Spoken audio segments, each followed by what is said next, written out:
لیکن اگر میں نے کسی کو قرض دیا ہے اور 5 روپے کسی کے اوپر میرا قرض ہے، تو وہ سال آ گیا، میرا قرض ابھی باقی ہے اس کے اوپر، تو وہ میری بچت میں شامل ہو گیا اور اس کا 5واں حصہ خمس واجب ہو گیا اس کے اوپر۔ لیکن ادا کرنے کے 2 طریقے ہیں۔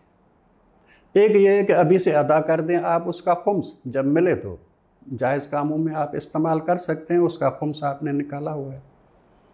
لیکن نہیں، ابھی نہیں دیتے تو پھر جب وہ قرض آپ کو واپس ملے گا تو اس وقت پہلے خمس نکالنا پڑے گا، پھر اس کو آپ استعمال کر سکتے ہیں۔ تو قرض کے حوالے سے یہ مسئلہ جو ہے وہ ہے۔ لیکن اگر تجارت کے حوالے سے قرض ہے تو اس کا مسئلہ دوسرا ہے، وہ پھر ہم کسی اور درس میں جو ہے وہ تجارت کے حوالے سے، کیلکولیشن کے حوالے سے جو ہے وہ بات کریں گے۔ یہ ایک متفرق بات ہوئی۔ ایک دوسری متفرق بات یہ ہے کہ ہمارے ہاں عموماً جوائنٹ فیملیز ہوتے ہیں، کمانے والے 2-3 ہیں، ایک ان میں سے خمس دینا چاہتا ہے، ایک نہیں دینا چاہتا۔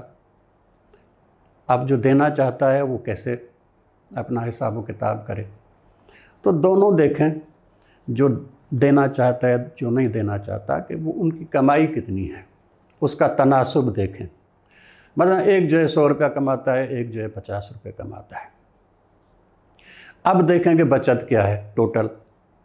وہ جو بچت ہوئی ہے اس میں سے جو ہے وہ 100 روپے والے کی بچت ڈبل ہوگی، اور جو 50 روپے جو کماتا ہے اس کی جو بچت ہوگی وہ سنگل ہوگی۔ اس حساب سے وہ اپنا بچت کیلکولیٹ کر لے اور جو ہے وہ خمس نکال لے۔ مثلا یہ سمجھتا ہے کہ میں نے کمائے ہیں 100 روپے، میرے بھائی نے کمائے ہیں 50 روپے۔ اب جو بچا ہے وہ جو ہے وہ 15 روپے ہے، تو 15 روپے میں سے 10 روپے اس کے ہوئے، 5 روپے اس کے بچت ہوئے، تو 10 روپے میں سے 2 روپے اس کے خمس ہو گئے۔ یہ اپنی طرف سے نکال لے، اس کی ذمہ داری پوری ہو گئی۔ اب وہ اگلے کی ذمہ داری ہے کہ وہ کرتا ہے کہ نہیں کرتا، وہ خدا کے سامنے ذمہ دار ہے۔ جوائنٹ فیملیز کے حوالے سے اس طرح سے ہم جو ہے خمس کا حساب جو ہے وہ کریں گے۔ ایک اور چیز جو متفرقات میں سے ہے وہ یہ ہے کہ ایک آدمی ہے جس کی آمدنیاں یا کمائیاں مختلف ہیں۔ ہو سکتا ہے کوئی جاب بھی کرتا ہو، پارٹ ٹائم، مثلا وہ جو ہے تجارت بھی کر سکتا ہو، دکان بھی اس کی ہے، ہو سکتا ہے زراعت سے بھی اس کو کچھ جو ہے آمدنی ہوتی ہو۔ اب یہ آمدنیاں مختلف ہیں، ہر ایک کا سال بھی مختلف ہے۔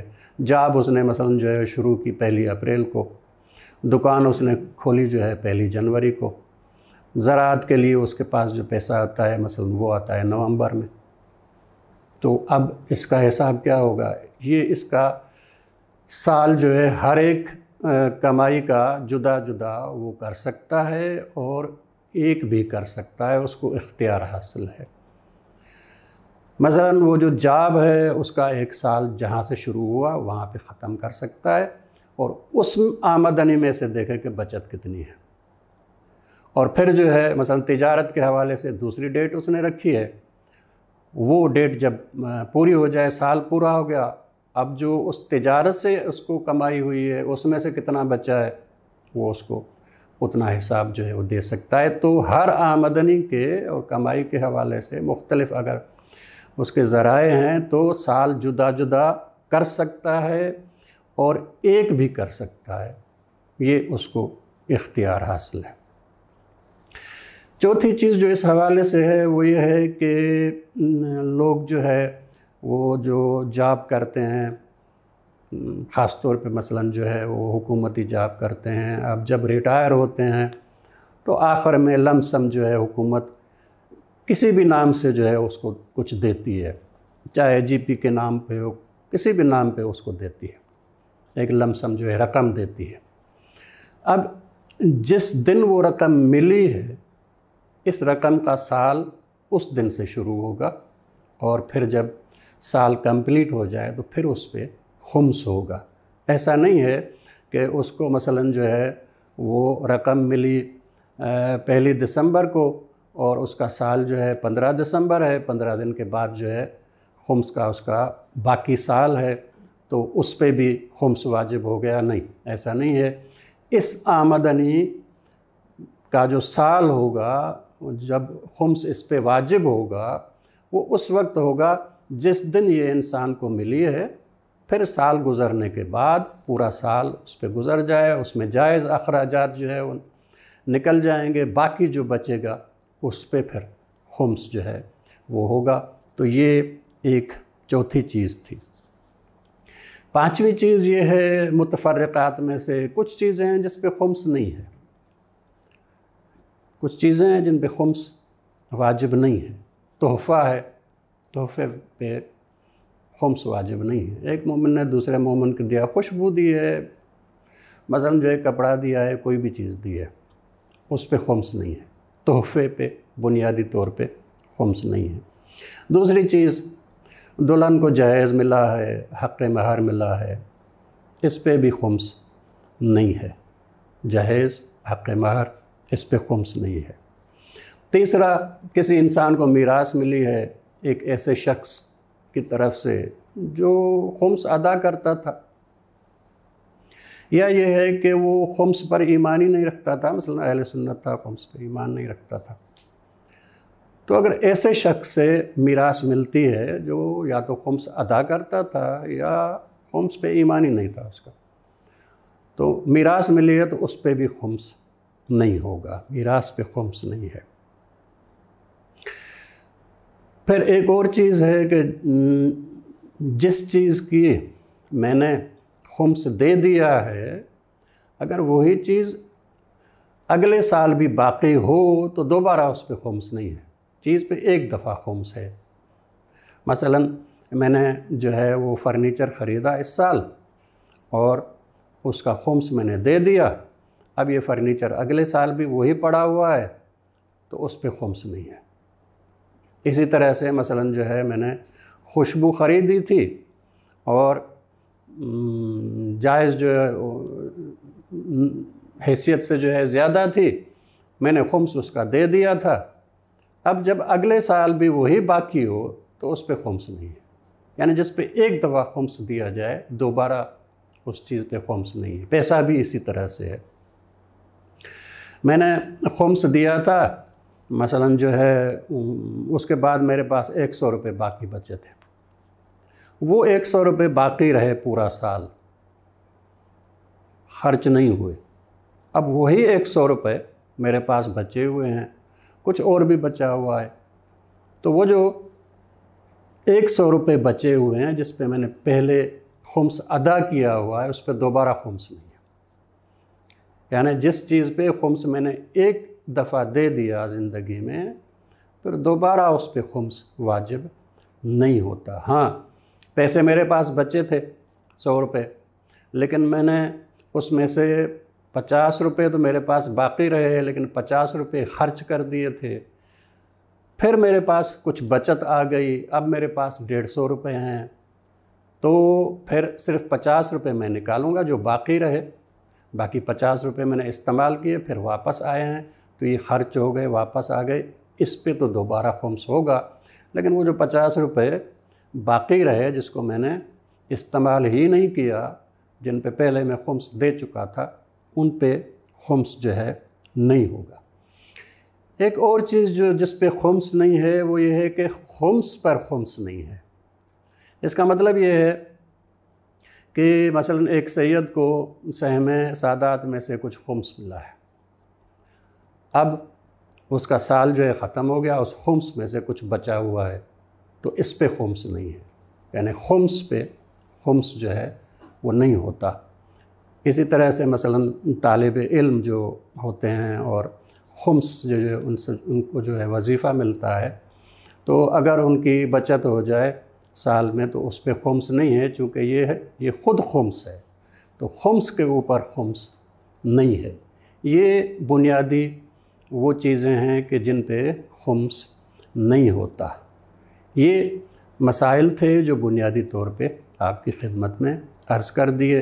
امید ہے کہ اب ہم خمس کے حوالے سے ذہن جو ہے ہمارا کافی حد تک جو ہے وہ روشن ہو گیا ہوگا، کلیئر ہو گیا ہوگا، اور ہم جو ہے وہ خمس کو سمجھ چکے ہوں گے۔ اکثر ہمارے ہاں معاشرے میں خمس جو نہیں دیا جاتا اس کا سبب جو ہے وہ خمس کے مسئلے کو پیچیدہ بنا دینا ہے۔ اس کو آسان طور پہ پیش کرنا چاہیے اور حقیقت بیان کرنا چاہیے، اور جو طریقہ ہے اس کو آسان طریقے سے پیش کریں۔ شاید اکثر لوگ جو ہے وہ خمس دینا شروع کریں اور اپنی ذمہ داری ادا کریں۔ اللہ تبارک و تعالیٰ ہمیں یہ توفیق عنایت فرمائے کہ خمس یہ جو حق امام ہے اور حق سادات ہے، اللہ تبارک و تعالیٰ ہمیں توفیق عنایت فرمائے کہ ہم یہ ادا کریں اور اپنی ذمہ داری ادا کریں۔ والسلام علیکم ورحمۃ اللہ وبرکاتہ۔